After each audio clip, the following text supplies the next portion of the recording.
Okay, good evening, Vietnam. This is live from LZ Bunker, the Veterans Live Show. I'm Ronnie Embers. I served with the 101st Airborne Division in Vietnam, 1967 and 1968. Today's guest is Jersey Joe Archino. He's a military historian as well as the creator and host of the radio show, This Is Why We Stand. Joe's been interviewing veterans on his show for quite some time now. In fact, he started his radio show, This Is Why We Stand, out of his appreciation for those who serve our great country. He has interviewed hundreds of veterans and has stories to pass along from all wars, so this should be quite an interesting show. We'll get to him in just a moment, but first we have our Vietnam War timeline segment. Here we go.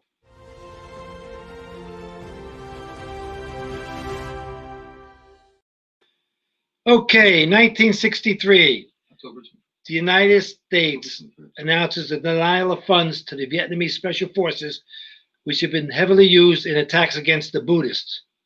If the funds are used for purposes other than fighting the Viet Cong, the United States said they will not renew the agreement supplying the government with surplus food, which is sold to pay Vietnamese troops. Number one song in October 21st, 1963. Can I get a guess? All right, remember Jimmy Gilmer and the Fireballs? It was Sugar Shack. Remember that hot song, Sugar Shack? All right.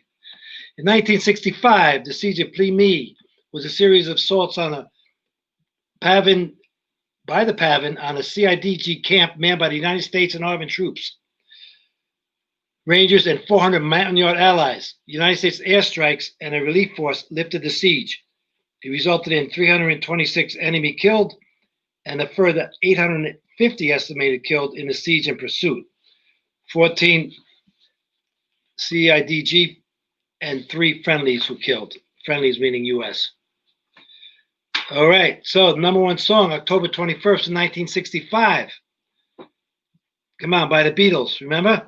Yesterday, all my troubles seem so. 50 years ago, bro. That's 50 years. Okay, 1972 on the timeline. United States Secretary of State Henry Kissinger and Lee Duc-Tho of North Vietnam reached a ceasefire agreement. It was signed on January 27, 1973. All right, here we go with another song, October 21st, 1972, by Chuck Berry. Come on, guys, you ready? My Ding-a-Ling. Here's My Ding-a-Ling. Remember that song, guys? Okay, I hope so. Okay, so now for our photo segment, with the photos you all sent it to us from in the Vietnam Veterans Photo Club on Facebook. So let's go see these photos.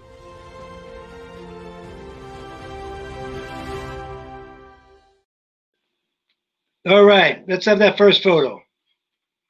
All right, this is sent in by Dennis Liu, service on LZ Stinson for 3 recon brothers killed in action. David Kuhn, William Blackman, and John Tex Dabrowski on January 17, 1971. From the 1st to the 52nd Infantry, 198th Light Infantry Brigade, Americal Division. That's a sad ceremony. All right, next photo. Okay, this is from Bill Barker. This is downtown Saigon. That's actually, this was before the war ended, because when the NVA and Viet Cong entered Saigon, they tore that statue down. It's the statue of the South Vietnamese infantryman. Next photo. Stephen Novikov, Sergeant John Neal and Sergeant Stephen Novikov. Looks like, I don't know what they're on. Well, they're at the 90th SOS Detachment 1 in the Trang Air Base, Vietnam, 1970-71, night base security. I'd like to know what's in that big jug back there for nighttime security. All right, next photo from Dennis Zembrower, Kontum, 1969, with Vietnamese Boy Scout leaders. Interesting. United States Air Force Weather Observer assigned to MAC-V and the Special Forces in Kontum. Check out their uniforms with the bush caps and the knee socks and shorts. Interesting. Okay. That's it for the photos, Matt? Oh, we've got one more from Barry. Yeah, Barry from last week. Thank you, Barry. He's standing in the APC there. I think I asked him last week where it was, and he's telling us now by it's the boonies in the boonies. That means out there in the bush or whatever, in the jungle, in the forest, whatever you want to call it. Northeast of Khartoum, June of 1969. 4th Infantry, 2nd of the 8th Mechanized, A Company. It was an operation, basically a sweep operation, which just went through the territory, running around looking for in the jungle for looking for trouble and enemy positions. It was quite dry, so he threw burning pieces of C4 into the grass on the way out and exposed a couple of small rice and weapon caches on the way back, which were destroyed. He was a driver squad leader for most of his time. With 45 days to go, his track took an RPG, that's a rocket-propelled grenade, under his driver's seat and began an immediate assault.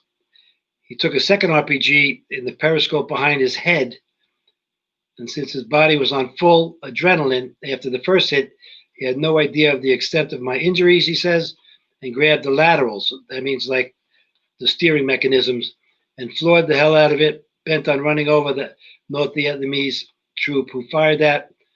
Unfortunately, he blacked out due to blood loss, though the 50 caliber did get him through. Interesting photographs. And guys, don't forget, you can send your photos to Vietnam Veterans Photo Club on Facebook. The top of the page is a segment for that. Okay.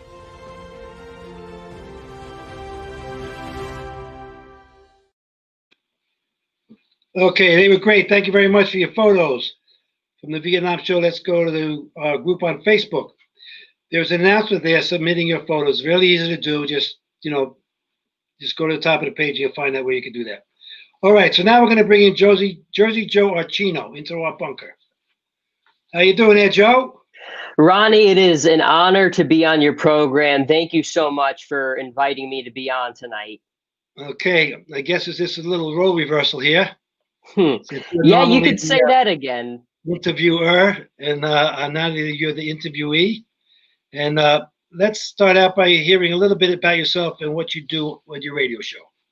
Sure. Well, again, thank you, Ronnie, for bringing me on tonight. So I went to Iona College in 2012 with the dream and the ambition of becoming a sports broadcaster. And I've done a lot of really cool things in the sports broadcasting business. But I've always really had my first passion be military history or the United States military. I've always been so drawn to stories of incredible valor and the people who've served our country. And I thought one day, I have this talent as a broadcaster. Is there a way I can give back to those who've served our country? Can I tell the stories of veterans who've served our country? And that's kind of where This Is Why We Stand was born. So since 2016, I've been hosting a radio show where I've been so lucky and honored to meet and share the stories of so many incredible veterans from World War II to Korea to Vietnam and beyond. I've met some of the most amazing people, and just to be able to share their stories with the rest of the country, it really is so humbling, and it really makes me so proud each and every day to go to work and do that. Good for you, man. That's great. I've seen you work, and then I see how happy you get when you go, really, this guy, it's really good, man. And in that kind of thing, you never know what you're going to get. It's like a box of chocolates, I guess, right? Someone once said. Hey, that's a good way to put it. And Winston Groom, Vietnam veteran himself, amazing author. And it's very true what you just said there, because you meet so many amazing people. And for me, I've developed friendships with so many of the people I've had on my show, such as yourself. So many people I'm lucky to call friends I've met through the show. And that's just another one of the rewards that have really come from it. And the connection has grown with these people over the years? There's no doubt about it. I mean, look at where I am right now, because you and I met each other on a cold January show at Scarsdale, Florida, a couple of years ago. You've been on the show many times after that, but you stay in touch with people, and people such as yourself who come out with constant great content all the time, such as this wonderful Fallen Never Forgotten. You've developed those relationships, and you get to know those people, and you continue to bring them on, because you always feel like there's always so much more to a story. And that's why I've had a lot of the people I have on my show. I always tell people you're always welcome back. Just because you're on one time doesn't mean that's going to be the only time you're on. People always come back because they always have more to share. I guess that goes into the depth of how you learned how these guys were treated too from the Vietnam War. Well, absolutely. And, I've told you and so many others, I feel a special connection with the Vietnam veteran because it's always broken my heart to hear the stories of the way our Vietnam veterans were treated when they came home. I mean, Vietnam veterans, I've become friends with so many of them. Tom Georgie, Jerry Morano, John Fratangelo. I know so many who are incredible men. And, again, these are people who put their lives on hold, answered the call to serve, went and fought a very difficult, brutal war. And when they came home, they did not get the respect and the recognition they deserve. And that's why I think, because our Vietnam veterans didn't get the welcome home they deserved then, it makes it all the more important for me to make sure they get the welcome home they deserve now. So that's one of the reasons, to me, it means so much to have developed so many relationships with Vietnam veterans and to be able to share their stories. And, Ronnie, I know so many in your audience are probably come from that same type of background where, they had so much difficulty coming home and they didn't get that welcome home. So to all those who are listening, who have served in the Vietnam War and the Vietnam era, I say welcome home to all of you. Thank you all for your service. I think, everyone who serves in times of war is the best of their generation. That goes for the World War II generation, the Korean War generation, the Vietnam War generation, you name it. Every American who's set foot on a battlefield or has operated in a war zone is the best of their generation. And I hope no American ever forgets that. That's quite a quote. It's pretty well put, because most people only think of standard kind of quotes that certain politicians brought out for their own benefit, and yet in that war, they were like, I'm going to say it, they were a bunch of gutless politicians that didn't defend the right to the guys, and didn't serve them when they got home. We had a parade in late 1990s, 18 years or 15 years after the war was over. They had a Vietnam parade in New York City. It was like 15 years after the war was over. Stuff like that, just again, it breaks your heart. For me it does, and again, it just emphasizes that point, why it's so important today to make sure our Vietnam veterans get the recognition that they deserve.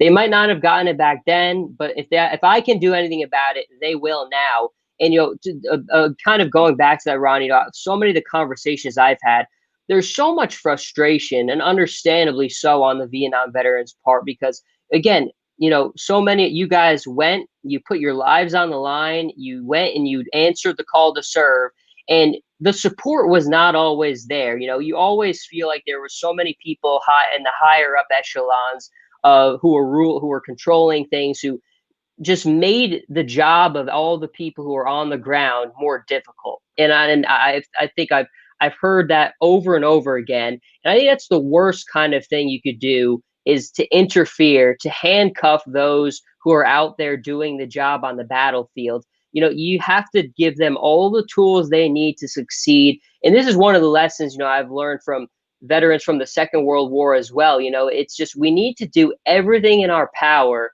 to enable those in the ranks to succeed. Politics aside, you put all that stuff in the side. At the end of the day, all that matters is positioning those on the battlefield for success. Politics should never get in the way of that. And I think too many times we've seen, and especially in Vietnam, that was one of the unfortunate cases where that did come into play. Yeah, I have two trains running down the same track with those things. One was that I always believed if we bombed Hanoi and Haiphong like we did Berlin and Bremen in World War II, if we bombed those two cities for 2 weeks, the war would have been over in 2.5 weeks. Just leveled them. Number two was that there was incredible ground rules in Vietnam. And one was that you couldn't fire unless someone fired upon you first. It's like, hello, so you see some witch running across a rice paddy in black pajamas with a SKS, and you can't shoot them because they didn't shoot it. They didn't fire at you. It was like amazing.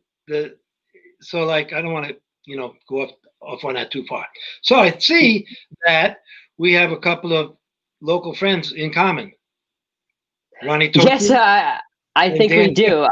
There you go.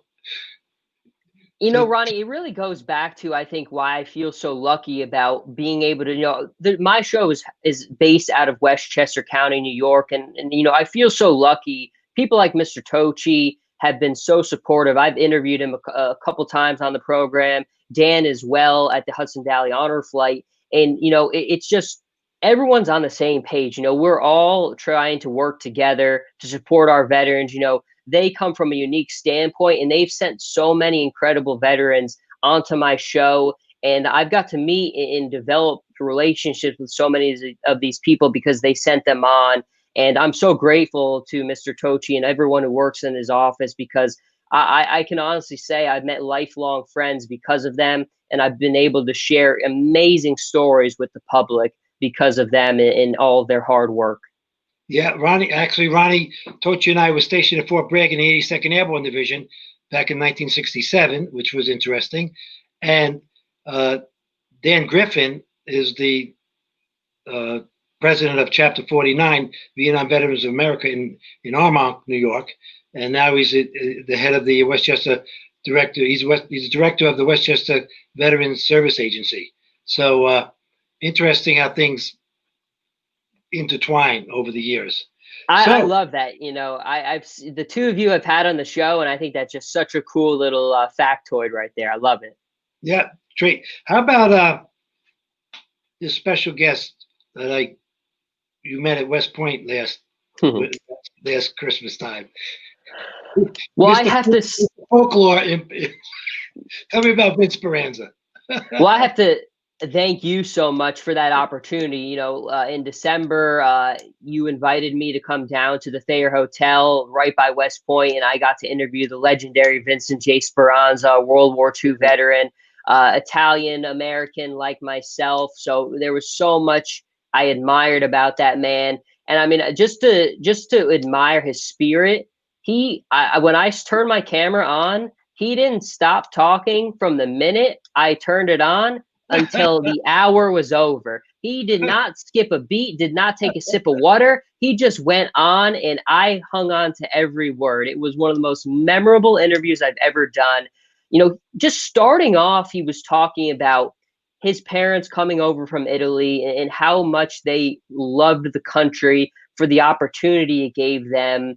And his father felt such a gratitude to the nation that when the Second World War came around, although he was too old, Vince said he told him and his brothers, "You must serve. This nation must not fail." And he instilled it in them that it was their duty to go out there and serve the country.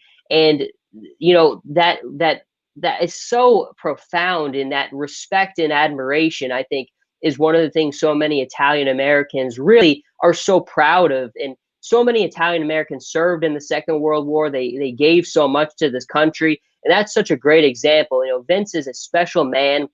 When he was talking about being outside Bastogne, Belgium, fighting in his foxhole during the Battle of the Bulge, German tanks driving over their trenches, and then the tanks move behind them. They pop their heads up to take on the German infantry. When you hear stories like that, it's living history, and it's so amazing. And to be able to capture those stories is so important. But one of the other things I always remember with Vince is you always wonder, especially with guys who've been in combat, what goes through your mind during combat, especially for someone who's never been in combat, and so many out there in the American public have not been in combat. So when they're able to kind of get that perspective, it's so important. And Vince said, a lot, when people always ask me, what did I think about in combat? And the words that always came back to him were what his father told him: this nation must not fail. I mean, you talk about a guy where you just love him, and Vince is an amazing guy. And when I heard that quote, this nation must not fail, and you think about this young kid being in a foxhole in the freezing cold, German tanks and infantry coming at him, and those words are just going through his head. This nation must not fail. That's special, and that's why it's one of those interviews I'll never forget. And Ronnie, I can never thank you enough for making that interview possible.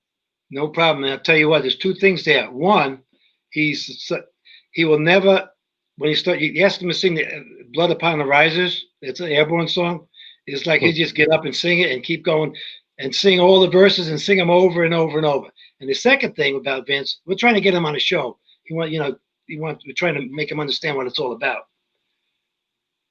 His airborne beer. Airborne beer.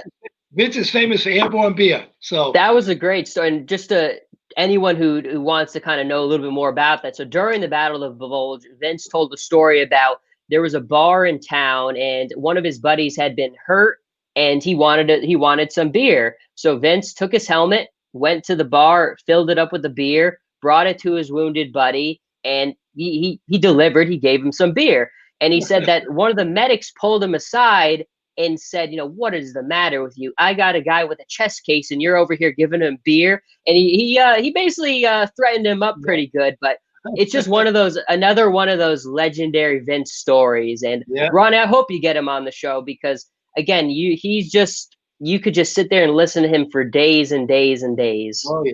Oh, Joe, how do we get people to look into your show and to tune into your show? Well, thank you, Ronnie. So my website, thisiswhywestand.net. If you go on there, it has all of my interviews that I do. They're all posted on there. And, it's more than just that. I think more even than that, there's so much writing. One of my favorite things to do in addition to interviewing veterans is writing about military history. So, right now I'm working on a story about the surrender at Yorktown, General George Washington and the Continental Army. So it's all the time. There are news stories about events in military history, whether it's Ulysses S. Grant at Vicksburg, the Battle of Gettysburg, or D-Day, you name it. There are stories for just about everything. Incredible valor about Audie Murphy, Medal of Honor recipients from World War I, the Civil War, and beyond. So there's a little bit of everything there. So if anyone wants to check it out, thisiswhywestand.net. I think you will find plenty to keep you entertained. That's great. We're going to do the sound off section now. Oh, Joe, you got a few photos, right? Absolutely. Let's definitely go through those photos. Those are we got some cool stuff. There you go. So this is Frank Bellantoni, a World War II veteran. I got to have him on the show last Veterans Day. Some of his words I'll never forget. He said, I always say a prayer for President Truman and his difficult decision to use the atomic bomb on Japan to end the Second World War. He said, I wouldn't be sitting here talking to you if it wasn't for that decision. And I wrote a long piece about why that bomb had to be dropped to end the Second World War. There are people who try to criticize President Truman in the decision to drop the atomic bomb to end the Second World War. But when you meet people like Frank Bellantoni and you see, we were estimating there being about 500,000 to as many as 1 million casualties if the United States had to invade mainland Japan. Right. It's terrible that so many had to die, but the atomic bomb was really the only way to end the Second World War. Japan was being controlled by the military, and they had no intention to surrender. They were willing to fight to the death, and it really was a difficult decision, but it was one that had to be made. And I think right there, Frank Bellantoni's words are living proof of that. I guess the lesser of two evils. It is, it just isn't. Yeah. There's no easy answers. There's no easy decisions in war, but you have to make the greatest decision for the greatest number of good. And I think that was one of those examples. Amen. Okay, let's get another photograph here. This is a great friend, Mike Duty. Mike Duty was sent on the show, and he served in Afghanistan. Amazing warrior. This is at his place, Trinity Fitness and Nutrition in Rye. Mike is a business owner, a great guy. Such a great example, I think, of veterans transitioning and becoming business owners. Mike is a great job running his business in Rye, New York. Anybody who's looking to get trained up, want to get a little fit, he's the man to go to. But I'm just so proud of him and everything that he does. He's such a great ambassador for younger veterans. And again, it's another one of those examples of you make these relationships through the show and these people become lifelong friends. And Mike actually gets a special spotlight in the documentary I did. I did a documentary about the American flag, the Battle of Gettysburg, why it's so important that we never take our flag for granted, why we always stand and are proud for our nation. Mike is one of the stories that gets highlighted in there. Okay, next picture. And Ronnie, you are right front and center in this one. This is one of my favorite photos. We did a special show for Vietnam Veterans Day right here. Before you have 4 Vietnam veterans, Ronnie, Jerry Morano, and then Chester Edwards. And my man Tom Georgie right there is a Silver Star recipient. He is a regular on the show, is on all the time. And, you know, it just to have all these 4 guys in the same room at the same time, hearing their stories and just saying welcome home to them and honoring Vietnam Veterans Day with all these people in one room. It was one of those memorable shows I'll never forget. And that photo, and no matter how many times I look at it, I get a big smile. It's just outstanding. I like the grenade that Tom's got in his mouth. He's pulling the pin. That's, I'm trying to think. Ronnie, I think you brought that grenade, and as soon as you gave that Tommy, I think Tommy had his eye on that, and he just, I mean, when you see him, that's a warrior's face right there. Again, Silver Star recipient. Tommy could fight beside anybody. He's a man I'd want by my side in a fight any day. I got to tell you how we met. I'm driving down 287 towards the Tappan Zee Bridge out of White Plains going towards Hartsdale, exit 4. And I see the guy says, Vietnam veteran in front of me on the back of his windshield, a decal, like a big one across the back of the window. And he pulls off exit 4, and I'm trying to I'm beeping him and waving at him, and I pull him over. I like get out in front of him and park my car in front of him at the light, and he couldn't go anywhere. He goes, "What the hell are you doing?" And I said, "Hey, how you doing, bro? Who do you serve with? This, that, the other thing." I don't know. Sometimes I just get excited to see Vietnam vets. I beep, I wave, whatever. And that's how we met. And then we got on the show together. And then I love it. He brought me to his altar. My altar's behind me, but his altar is like the altar of all time. We got to do a video of his place, get it on the show. And I gave him, he loves music. He loves records. I gave him about 200 of my record albums, my 33s, yeah, whatever they were called, a vinyl that I collected from the 70s and 80s and 90s. I gave it to him. I kept about 10 of my favorites, gave him about 150, 200 albums, and he loved it. And it was great guy, great friendship, and little footnotes about how life goes on between veterans after they meet, you know? No, you're not kidding. He's got the man cave of man caves. The first time he took, I spent almost an hour looking at every nook and cranny. And it's funny you mentioned that because I noticed he had a copy of your book. I saw that and I asked him, do you know Ronnie? Ronnie's a good friend. I've had him on the show a bunch of times. Yeah. And then he told me the story about when you flagged him down on the highway. So again, it's a small world, this community. Anyone who's in the world of helping veterans or just are friendly with veterans, you all seem to come back somehow, and it's awesome. It really is. All right. Well, thank you so much, Joe. It's been a real pleasure, and hopefully, we hang on. And we're going to show you some things here. Any other thing you want to say? Well, I do want to say, I'm grateful again to you for having me on. This was a really fun time tonight, and I really want to recommend people go and check out your website, fallenneverforgotten.com. It really is such a great treasure trove of just fantastic content, whether it's videos or I love the Vietnam War timeline on there. It's just fantastic. It's been helpful to me in some of the writing I've done on the Vietnam War. And I think for anyone, whether you're a veteran who served and you want to share something about the war with those who are younger and might not know as much, or just no matter where you are, what level you are, there's something there for everybody. So I can't recommend the website highly enough. And one more thing I do have to recommend, my friend John Fratangelo, his book, The Last Goodbye. John's a Silver Star recipient from the Vietnam War, incredible warrior, incredible man. His story is fantastic. I think anyone who's looking for a good book to read we've got the holidays coming up. He's got a great documentary which just came out about his story. It's just phenomenal. So again, it's just supporting our Vietnam vets in any way that we can. The Last Goodbye is one of those ones where I one of my favorite books of the year. Can't recommend it highly enough. I just want to thank you so much, Joe, because you had a lot of different things into the content from a different perspective, from the backside or from the outside, not being on the inside, obviously, of the veteran thing. And it's a pleasure. And Matt, we got some more pictures coming up. What's up? The sound off section. Okay. Again, Joe, thank you so much.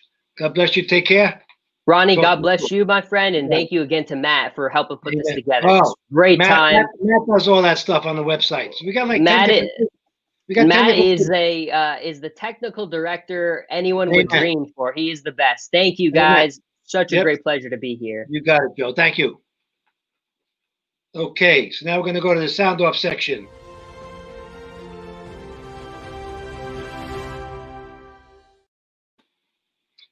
Okay. Best regards from an old CB. John Backman. Okay, John, thank you very much for sending those regards, and thanks for being on the show a couple weeks ago. Next. Dory Caroline, what a delight listening to Joe Archino sharing his passion for those who served our country. Thank you, Dory. He certainly has that passion. Facebook user, great show. And thank you, Facebook user. Is that your first name or last name? Appreciate it. And tune in next week for another surprise guest. And don't forget, people, send your pictures in. If you want to be on a show, volunteer to be on the show. No problem. We'll do a little bio. We'll get a little in touch with you. We do a little pre-show show and get some information, and we go from there. We need some Marines, some Air Force guys, some Navy guys, some LERPs. We had a LERP last week, sorry. Some Special Forces guys, recon, fighter pilots, bombers, a guy who worked on an air base loading the B-52, guy who worked on a battleship, New Jersey, or a whatever in the Gulf of Tonkin. It'd be great to have you all just spread the word, man. It's great to have these interviews about people in their history. Thank you so much. Welcome home. God bless you, and God bless America.